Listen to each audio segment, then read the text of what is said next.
नमस्कार फ्रेंड्स। आज का टॉपिक बहुत ही इंटरेस्टिंग है। इसका डिमांड बहुत सारे लोगों ने किया था। एक्चुअली 3-4 डिमांड आ रहे हैं। Love marriage, love problem, marital life को लेके प्रॉब्लम, चाइल्ड इशू, इस तरह को लेके प्रॉब्लम मेरे पास आए कि आप इस पे वीडियो बनाइए। आज मैंने लव मैरिज पे वीडियो बनाया है कि लव मैरिज के कौन कौन से बेसिक योग होते हैं। मैं बेसिक की बात बोल रही हूँ, इट मीन्स और डीपली तो बहुत सारे हैं, पर बेसिक क्या रूल होते हैं मैं बेसिक की बात करूँगी। ठीक है, चलिए स्टार्ट करते हैं। मैं रचना शुक्ला अपने चैनल एस्ट्रोलॉजर रचना शुक्ला में आप सभी का स्वागत करती हूँ। वीडियो अच्छा लगे तो प्लीज़ लाइक, कमेंट, शेयर और सब्सक्राइब करना मत भूलिएगा। सब्सक्राइब करिएगा ताकि कोई भी इम्पोर्टेंट वीडियो आपसे छूटे नहीं। वीडियो पूरा अंत तक देखिएगा, बहुत इंटरेस्टिंग है। आगे से आपको चीज़ें पता चल जाएगा। कभी कभी पेरेंट्स मुझसे पूछते हैं कि हमारा बच्चा लव मैरिज करेगा अरेंज, या कभी बच्चे बहुत अड़ जाते हैं लव मैरिज के लिए, बाद में वो शादी करते, तो आप आगे से चीज़ों का पता चल जाता है। एस्ट्रोलॉजी में ये कि आपको चीज़ें आगे से पता चल जाएगी, आगे से आप समझ सकते हैं कि आपके साथ मैरिज कैसी रहेगी, लव होगी, अरेंज होगी, आपकी मैरिज कैसी रहेगी, सुख मिलेगा कि नहीं मिलेगा, बच्चे कैसे होंगे, कितने होंगे, सारे आप इन्फॉर्मेशन या डिटेल यहाँ से ले सकते हैं। वीडियो बड़ा ना बने करके मैं आज उतना डीप तो नहीं जाऊंगी, कोशिश करूंगी कि छोटा ही बने। लव मैरिज को समझने के लिए आपको फिफ्थ हाउस आपका लव हाउस माना जाता है। कुंडली का बेस होता है 12 हाउसेस। 12 हाउसेस आपके ज़िंदगी के जितने भी पार्ट हैं सबको यहीं से रिप्रेजेंट किया जाता है, और ये स्थायी रूप से रहता है, ये चेंज नहीं होता है। इसको समझने के लिए मैंने एक वीडियो डाला हुआ है, बेसिक वीडियो है, कुंडली के 12 भाव या 12 हाउसेस को लेके, आप उसे देख सकते हैं। कुंडली का जो 5वां हाउस है वो आपके लव को रिप्रेजेंट करता है। 7वां हाउस है वो आपकी शादी को रिप्रेजेंट करता है। फर्स्ट हाउस है वो आपको रिप्रेजेंट करता है, और ये नौमांस 9th हाउस होता है, ये आपके भाग्य को रिप्रेजेंट करता है कि भाई आपका भाग्य रहेगा तभी तो आप शादी करेंगे, कहीं ना कहीं आपको उसके लिए भाग्यशाली भी तो होना पड़ेगा। ये सबका संयोजन होता है तभी कोई एक शादी बेहतर हो सकती है या कोई काम आपका कंप्लीट हो सकता है। अगर आप लव मैरिज को देख रहे हैं तो यहाँ से आपकी कंप्लीट सिचुएशन इन सब के कॉम्बिनेशन से बनेगी। ठीक, ये तो बेसिक फंडा हो गया। ठीक है, अब दूसरा जो रूल होता है वो क्या होता है।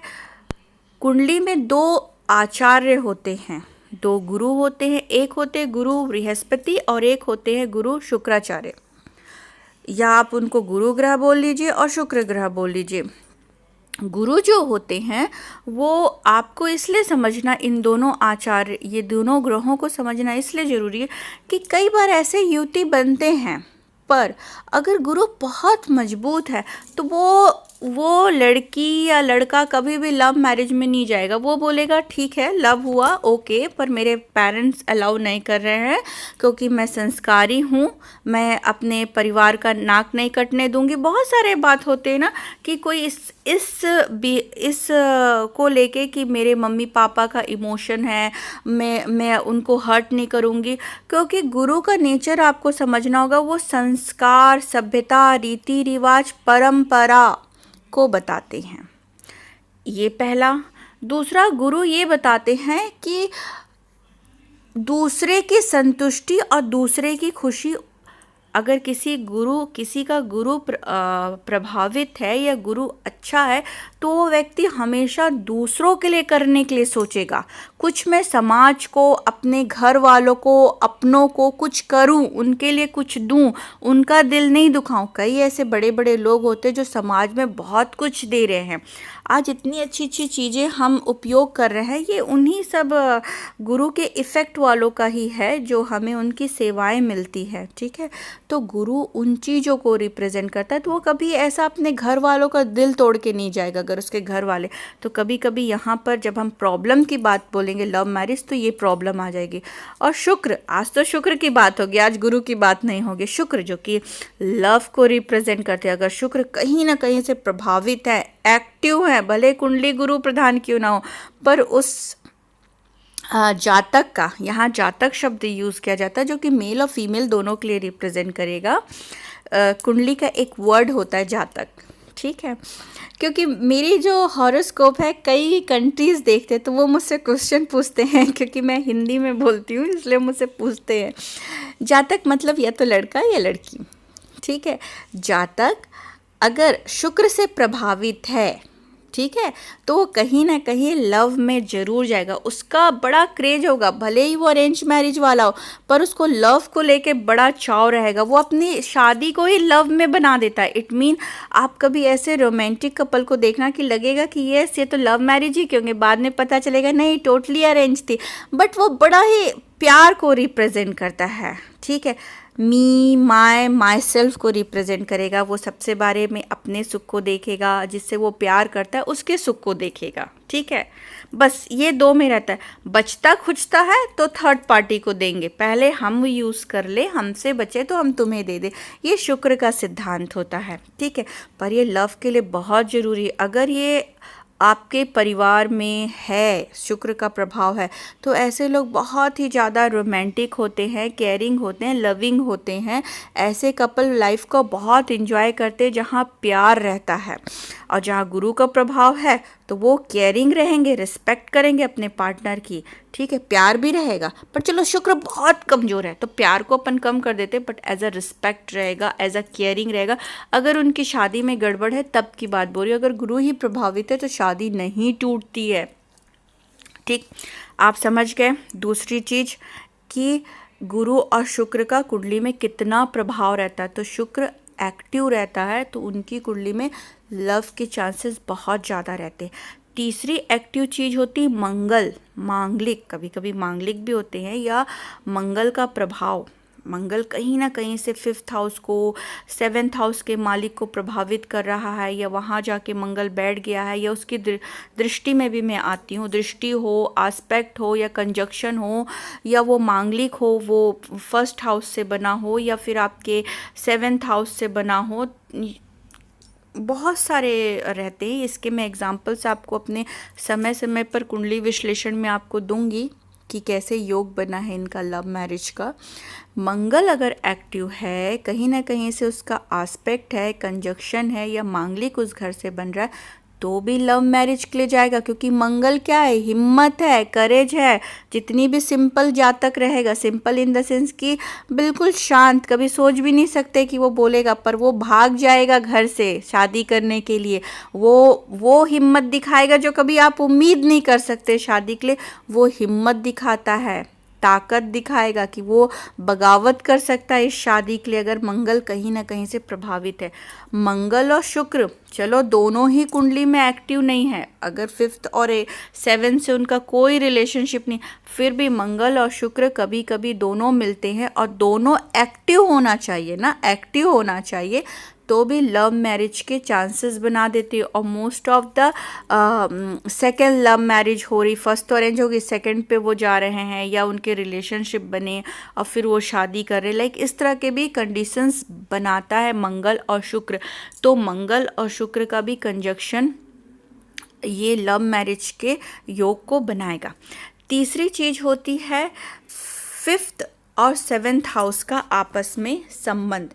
या तो पहले इसको समझाने से पहले मैं एक बताऊंगी कि कंजक्शन, ठीक है, अगर 5th और 7th हाउस आपस में दोनों की जो राशि उदित हो रही, जो नंबर है, उनके ग्रह स्वामी, उनके लॉर्ड, हाउस के जो लॉर्ड हैं, वो आपस में बैठ जाएं साथ में, तब भी लव में। और भाग्य के घर का भी मालिक उसको देखता हो, या कहीं कहीं से संबंध बन रहा हो, तो भी उनके टाइम में शादी होने के चांसेस बनते हैं।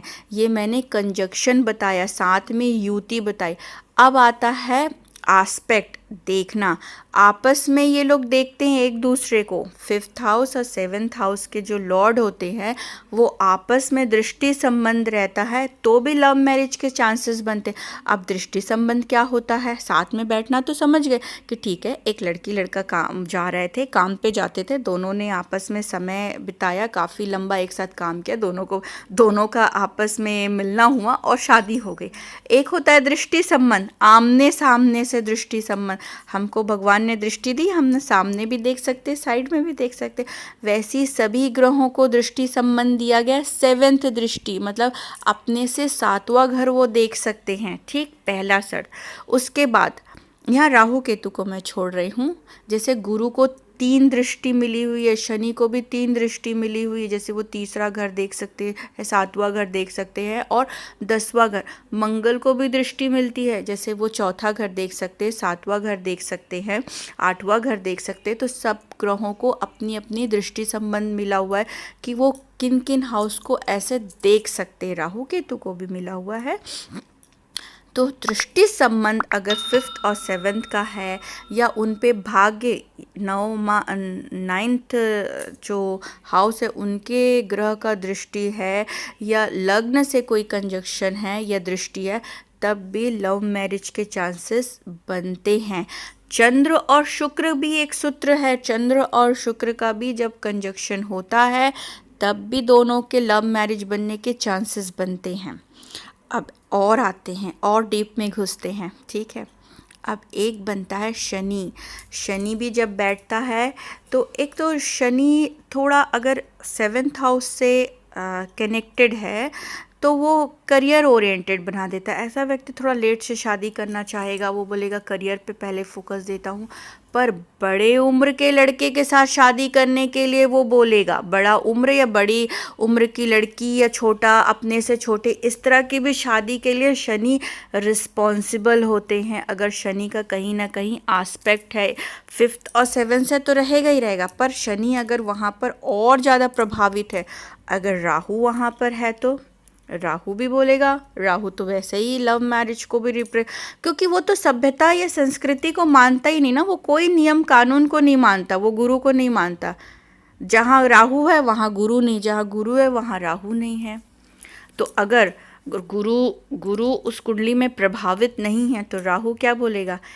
कभी कभी अपने से छोटे लोगों से प्यार नहीं हो जाता। फॉर एग्जांपल जिस लेवल में आप हो, वो ड्राइवर के साथ शादी हो गया या काम वाली के साथ शादी हो गया या कुछ अनइवन सा जो मैच होता है वो भी राहु कराता है। डबल शादी, क्योंकि उसकी तृष्णा तो ख़त्म नहीं होती कभी भी। राहु का जो एपेटाइट है वो बहुत बड़ा है, उसकी भूख बहुत ज़्यादा है।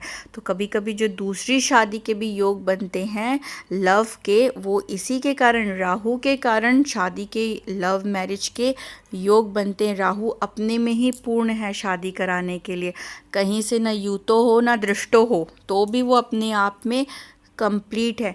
कभी कभी बुध भी बैठते हैं अगर 7th हाउस में, तो बुध भी लव मैरिज, जल्दी मैरिज, अर्ली मैरिज कराने के लिए भी रिस्पॉन्सिबल बनते हैं। चंद्र बैठ जाता है तो बहुत चूज़ी बना देता है। 7th हाउस में अगर बैठ गया चंद्र तो वो बहुत मीन मेख निकालता है। एक हमारे यूपी का वर्ड है मीन मेख निकालना, नहीं मुझे ऐसी नहीं ऐसी चाहिए, नहीं इसमें ये प्रॉब्लम है, नहीं उसमें ये प्रॉब्लम है, मैं अभी नहीं करूँगा, मेरे को ये ऐसी ही चाहिए। तो कभी कभी चूज़ी भी बना देता है, ठीक है। केतु है, केतु को जो मिला वो चल जा रहा है, बट हाँ इट्स ओके। बट क्योंकि राहु का एस्पेक्ट, राहु की दृष्टि है तो थोड़ा तो प्रॉब्लम रहती, इन शादी में कॉम्प्लिकेशंस आती है। पर अगर गुरु प्रभावी है तो वो लोग बैलेंस कर लेंगे, गुरु नहीं है तो फिर वो टोटली लव मैरिज हो जाएगा। भले पहली शादी अरेंज हो गई पर वो दूसरी शादी करेगा लव मैरिज। कभी कभी एक क्वेश्चन मुझे आया था कि दूसरी शादी के लिए कैसे देखेंगे, पहले मेरी तो अरेंज हो गई थी, पहले मेरी कुंडली थी, दूसरी मेरी लव क्यों हुई, क्योंकि वहाँ राहु और केतु का संबंध था, तो उनकी दूसरी शादी हुई थी जो कि लव मैरिज थी। पहले में गुरु प्रभावी था, अरेंज हुई, दूसरे में लव हुआ, उनकी शादी अपनी पसंद की हुई। तो यहाँ पर मैंने कुछ आपको सूत्र बताए हैं जो कि बहुत कॉमन है से सूत्र है, बहुत ही कॉमन से सूत्र है जो कि फर्स्ट लुक में इसे देखा जा सकता है। बाकी डीपली तो और देख सकते हैं, नवमांस कुंडली से भी देखा जाएगा, और इसी को और डीपली प्रैक्टिकल कैसे करते हैं वो भी मैं आपको समय समय पर इस तरह का हॉरोस्कोप आएगा तो मैं आपको बताऊँगी। आप अगला वीडियो होगा कि लव में प्रॉब्लम या मैरिज में प्रॉब्लम। लव में प्रॉब्लम इट मीन वो मैरिज में कन्वर्ट क्यों नहीं हो पा रहा है। अगले वीडियो में, नेक्स्ट वीडियो में मैं इस टॉपिक को डिस्कस करूँगी क्योंकि ये क्वेश्चन मुझे बहुत लोगों ने पूछा है। तो टिल देन आप उसका वेट करिए। ये वीडियो कैसा लगा है आप मुझे ज़रूर बताइएगा, और होपफुली इसको आप कंप्लीट तो नहीं मान सकते हैं कि इतने ही जो सूत्र मैंने आपको बताए ये सूत्र काफ़ी तो नहीं है, बट एक फर्स्ट लुक के लिए अगर आप इस सूत्र को याद कर लेते हैं या जानते हैं इस सूत्र को तो फर्स्ट लुक के लिए बहुत जल्दी ये पकड़ में आ जाता है, और ये 100% ये रूल फॉलो होते ही होते। बाकी फिर और विस्तृत जानकारी है क्योंकि तो इतना 10 मिनट 15 मिनट का तो हो ही नहीं सकता है ना, बहुत डीप नॉलेज है। बाकी ये फर्स्ट लुक के लिए है, इतना काफ़ी नहीं मैं मानती हूँ, बट वीडियो छोटा बनाने के लिए मैंने सामान्य सामान से पर जो कि 100% लागू होता है, 100% मैंने वही सूत्र आपको बताया है। फ्रेंड्स, होपफुली आप सबको अच्छा लगा हो, प्लीज़ कमेंट करके बताइएगा, और आप सब की भगवान मनोकामना पूर्ण करे। Thank you so much, God bless you all.